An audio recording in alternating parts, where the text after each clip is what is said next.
नमस्कार मंडळी, तुम्हा सर्वांचं नवीन एका व्हिडिओमध्ये खूप खूप स्वागत आहे. तर आज आपण मस्त सर्वांच्या आवडीची अशी रेसिपी करणार आहोत. ते म्हणजे छोले भटुरे. आणि हे भटुरे ना मैद्याचे नाहीत बरं का, गव्हाचे भटुरे आपण करणार आहोत. तेही असे मस्त टुणटुणीत फुललेले.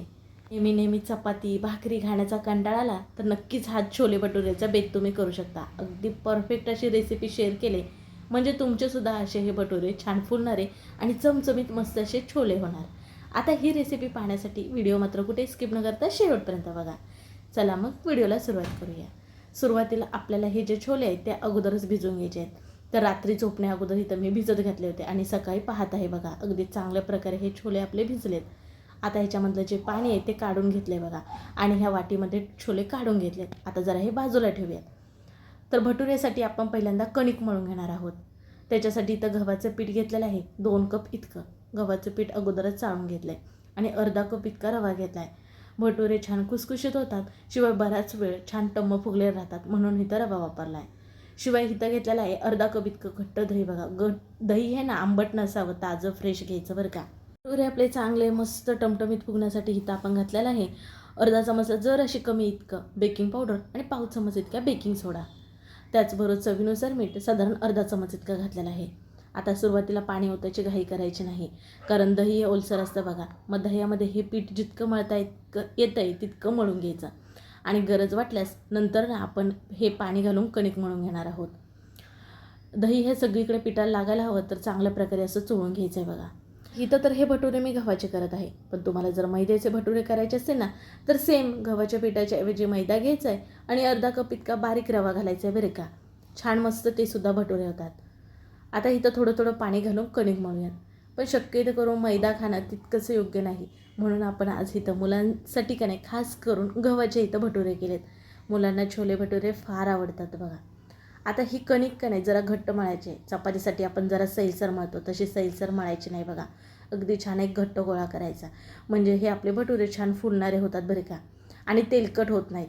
आपण कणिक मळण्यासाठी जरासुद्धा ह्याच्यामध्ये मोहन घातलेलं नाही आणि घालायचं सुद्धा नाही, नाहीतर भटुरे हे तेलकट होतात बघा. घट्ट पीठ मळलं का नाही आता झाकण ठेवून बाजूला ठेवूयात. छोले करूयात तोपर्यंत कणिक चांगल्या प्रकारे भिजेल. छोले करण्यासाठी सुरुवातीला आपण वाटण करणार आहोत. तर गॅसवरती पॅन ठेवला आहे, अर्धी पळी इतकं तेल घातलं आहे आणि काही खडे मसाले घातलेत. ते म्हणजे 1 चमच धने, अर्धा चमच इतके जिरे, 1 चक्रफूल, 4 मिरी, 4 लवंग आणि दालचिनीचा तुकडा बस इतकंच घातलं आहे. नंतर एक मोठा रफली चिरलेला कांदा घातला आहे. कांदा हलका चांगला परतून घ्यायचा आहे बरं का. मस्त हलका तांबूस रंगावर झाला पाहिजे, कच्चा ठेवायचं नाही. त्याचबरोबर इथं बारीक चिरलेला 1 टॅमॅटो घालत आहे. टॅमॅटो छान लाल बुंदा असा घेतला आहे आणि तो सुद्धा चांगला नरम होसपर्यंत भाजून घेऊयात. बरेच जण छोले करण्यासाठी कांदा किंवा जे टॅमॅटो वापरलं ते भाजत नाही, डायरेक्ट मिक्सर जारमध्ये काढून ह्याची पेस्ट किंवा प्युरी करून घेतात. पण तसं कांदा टॅमॅटो न भाजता जर तुम्ही छोले मसाला केलात तर तितकासा चवीला लागत नाही. त्याच्यामुळे कांदा टॅमॅटो असं भाजून घ्यायचं बघा. आता इथं 4 ते 5 इतक्या लसणाच्या पाकळ्या आणि अर्धा इंच इतका आल्याचे तुकडे घातले. त्याचबरोबर हॉटेल स्टाईल छोले होण्यासाठी इथं घातलेलं आहे ते म्हणजे 1 चमच इतकं कसुरी मेथी. याच्यामुळे छान फ्लेवर चवीला मस्त छोले होतात, त्यामुळे आवर्जून इथं ना कसुरी मेथी घालायची आहे. सर्व चांगल्या प्रकारे भाजले आहे, तुम्हाला इथं दिसत असेल बघा. आता गॅस बंद करून हा पॅन जो आहे ना तो थंड होण्यासाठी ठेवला होता. जे याच्यातलं वाटण आहे ना ते पूर्णपणे आपल्याला थंड करून घ्यायचं आहे, मगच आपल्याला वाटून घ्यायचं आहे. आता बघा पूर्ण थंड झालं आहे आपण जे भाजलेले सर्व जिन्नस होते ते, आणि मग इथं मिक्सर जारमध्ये काढलेत. गरम असताना वाटायला जायचं नाही. सुरुवातीला पाणी न घालता वाटून घेतलं आणि नंतर पाणी घालून वाटून घेतलं. जमेल ती इतकं बारीक वाटून घ्यायचं बघा. आता वाटण तयार झालं. चला आता पटकन आपण ना फोडणी घालूयात. तर इथं कुकरमध्येच मी घालणार आहे. तर 2 पळी इतकं तेल घातलं आहे, अर्धा चमच इतके जिरे, 1 तमालपत्र मोडून घातलं आहे, पाव चमच इतकं हिंग घातलं आहे आणि मग आपण केलेलं वाटण घालणार आहोत. आता वाटणात तर तेल सुटूसपर्यंत चांगल्या प्रकारे परतून घेणार आहोत. बरेच जण काय करतात, छोले अगोदर शिजून घेतात आणि नंतर त्याला फोडणी देतात. पण तसं केल्यामुळे छोले मसाला किंवा त्याच्यातले जे छोले आहेत तितकेसे टेस्टी लागत नाहीत. तर डायरेक्ट आपण कुकरमध्ये शिजून घेणार आहोत. मसाल्यामध्ये छोले शिजल्यामुळे ना चव छान येते बघा. आता बघा तेल सुटलं, आता ह्याच्यामध्ये काही मसाले घातलेत. ते म्हणजे पाव चमच इतकी हळद, अर्धा चमच लाल तिखट, अर्धा चमच मिरची पावडर घातले. चांगले परतून झाले की आता आपण जे भिजवलेले छोले होते ना ते घालून घेणार आहोत. त्याचबरोबर इथं मी 1 बटाटा रफली चिरलेला घालत आहे. बरेच जण उकडून बटाट्यांना मॅश करून सुद्धा घालतात म्हणजे छान टेक्स्चर येतं म्हणून. पण इथं ना मी कच्चाच बटाटा अशा ह्याच्या मोठ्या फोडी करून घालते, कारण आमच्या मुलांना ना असं छोलेमध्ये बटाटा असला की फार आवडतो, म्हणून इथं मी रफली चिरून एक बटाटा घातला आहे. तुम्हाला छोलेमध्ये बटाटा नसेल आवडत, नसेल घालायचा, नाही घातला तरी चालेल. बारीक चिरलेली भरपूर अशी कोथिंबीर घातले आणि मिसळून घेतले. आणि मग आता चवीनुसार अर्धा चमच मीठ घातले आणि अर्धा चमच इतकी साखर घातले. म्हणजे ना छान चव बॅलन्स होते साखर घातल्यामुळे, आणि चव देखील छान येते छोलेला. म्हणून सर्व मिसळून झालं की आता याच्यामध्ये पाणी घालायचं आहे. पाणी थंड घालायचं नाही बरं का, गरमच घालायचं. साधारण एक पाऊण ग्लास इतकं पाणी घातलं आहे बघा. आणि आता आपण काय नाही कुकरचं झाकण लावून एक साधारण 3 ते 4 शिट्ट्या काढून घेणार आहोत बरं का. म्हणजे छान प्रकारे आपले छोले हे जे आहेत ना शिजले जातील. असे छोले केल्यामुळे ना पटकन होतात बरं का. कुकरमध्ये डायरेक्ट फोडणीला घातलं तर वेळसुद्धा आपला जास्तीचा जात नाही. नाहीतर बरेच जण कुकरला छोले शिजवून घेतात आणि मग फोडणी देतात, तसा बराच वेळ लागतो आणि तितकीशी टेस्टीसुद्धा होत नाही. त्याच्यामुळे ही एकदा पद्धत करून बघा. आता बघा कुकरमधली जी वाफ होती पूर्णपणे जिरली की आता तुम्हाला दाखवत आहे. मस्त इथं छोले शिजलेत, बटाटासुद्धा शिजला आहे बघू शकता इथे. आणि अगदी दिसण्यावरून तुम्हाला समजत असेल, वाव काय भारी झालेलं आहे, मस्त टेक्स्चर आले.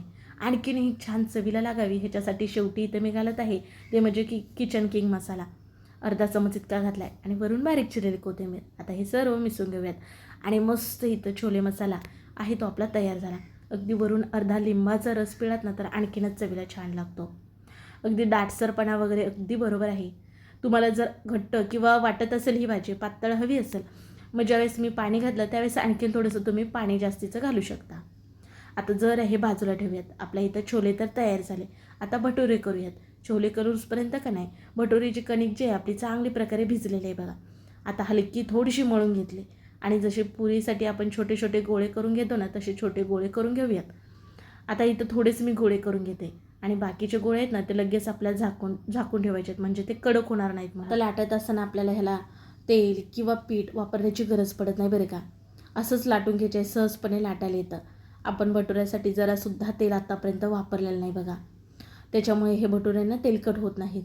आता बघा जरा जाडच हे भटुरे ठेवायचे आहेत बरं का, म्हणजे छान फुलणारे होतात. आणि भटुरे तसे थोडेसे जाडच असतात बघा.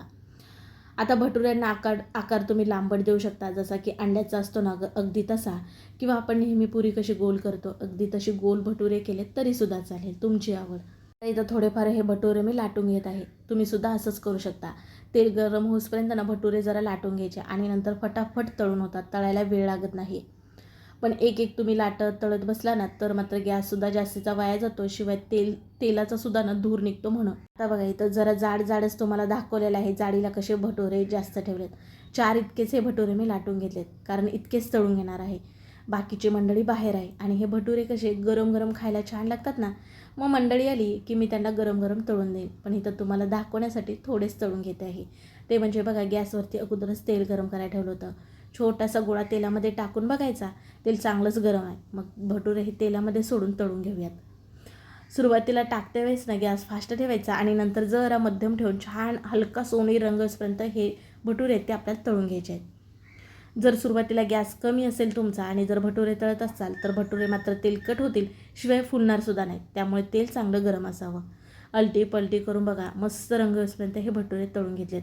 तुम्हाला ह्याच्यापेक्षा आणखीन लाल रंग आवडत असेल तर करू शकता बरं का. मला तर असे लालच रंग झालेले हे भटुरे खायला आवडतात, त्याच्यामुळे मी जरा लालच होऊ दिलेत. आणि भटुरे तेलात टाकताच तुम्हाला अंदाज येतच असेल किती टमटमीत ते फुलून वर येतात. बघू शकता इथे अगदी पलटी करता येत नाहीत इतके छान फुलून वर येतात बघा. नेहमी तेच जेवण खाऊन कंटाळलेलं असतो आणि मुलांना असले काही तर पदार्थ केले तर फार आवडतात बघा. आणि काय छोले भटुरे बाहेर खायचं म्हणलं की किती महाग असतात, पण घरी काय हो लागतंय, गव्हाचं पीठ तर आपल्या घरी असतंच. शिवाय काय छोले फक्त तुम्हाला आदल्या दिवशी भिजत घालायचे, बाकी ह्याच्यामध्ये झंझटसारखं किंवा जास्तीचं साहित्य गोळा करावं लागतं असं काहीच नाही. सर्व साहित्य आपल्या घरामध्ये असणारच आहे. शिवाय मुलं इतकी खुश होतात ना असले भटुरे जर पाहिले तर ना मुलांनी टोणटोणीत फुललेत. म्हणून आता इथं मी तळते वेळेस मुलं माझ्या आजूबाजूलाच आहेत बरं का, कारण त्यांना असे भटुरे फुलताना पाहायला खूप आवडतं. हा फुलतो का नाही पाहत असतात. पण सगळेच भटुरे छान प्रकारे फुललेले आहेत. तुम्हाला 4ही भटुरे दाखवले, 4ही पण चांगल्या प्रकारे फुललेत बघा. तरी वेगळं चमचमीत खायचं असेल तर नक्कीच हा बेत करू शकता. आता तुम्ही म्हणाल हे भटुरे तेलकट होतात का, पण खरं सांगायला गेलं तर आपली गव्हाची पुरी हलकी थोडीशी तेलकट होते, पण हे भटुरे ना 101% तेलकट होत नाही. बघू शकता, तुम्हाला इथं पाहते वेळेस समजतच असेल. शिवाय असे पदार्थ आपण रोज कुठे करून खातो, कधीतरी करून खायला काहीच हरकत नाही. तर चला भटुरे तळून झाले, छोलेसुद्धा मस्त तयार झालाय. आता इथं आपण डिश करून घेऊया. तर डिशमध्ये छान प्रकारे छोले घ्यायचे, त्याचबरोबर मस्त टुणटुणीत फुललेले हे भटुरे घ्यायचे. लिंबू कांदा तर पाहिजेलच. आणि खाण्यासाठी छोले भटुरे तयार झाले. अगदी जास्तीचा वेळ लागत नाही. कुकरच्या 3 ते 4 शिट्ट्यामध्ये इथं हे छोले तयार होतात. शिवाय कणिक मळले तर फटाफट हे भटुरेसुद्धा तळून तयार होतात. आणि मस्त चमचमीत बेत झाला आहे. प्रमाण इकडे तिकडे काहीच करू नका. सांगितलेलं प्रमाण घेऊन तुम्हीसुद्धा करू ना, मला कमेंटमध्ये कळवा छोले भटुरे कसे झालेत. चला मग व्हिडिओ कसा वाटला ते सुद्धा कळवा. व्हिडिओ जरासुद्धा आवडल्यास पटकन एक लाईक ठोका. व्हिडिओ शेअर करा मित्रमैत्रिणी परिवारामध्ये, म्हणजे ते सुद्धा करून पाहतील. आणि हो, नवनवीन व्हिडिओ पाहण्यासाठी आवर्जून चॅनलला सबस्क्राईब करा. येणारे सर्व व्हिडिओ तुम्हाला पाहायला मिळतील. चला मग पुन्हा भेटू अशा नवीन एका रेसिपीमध्ये. तोपर्यंत बाय.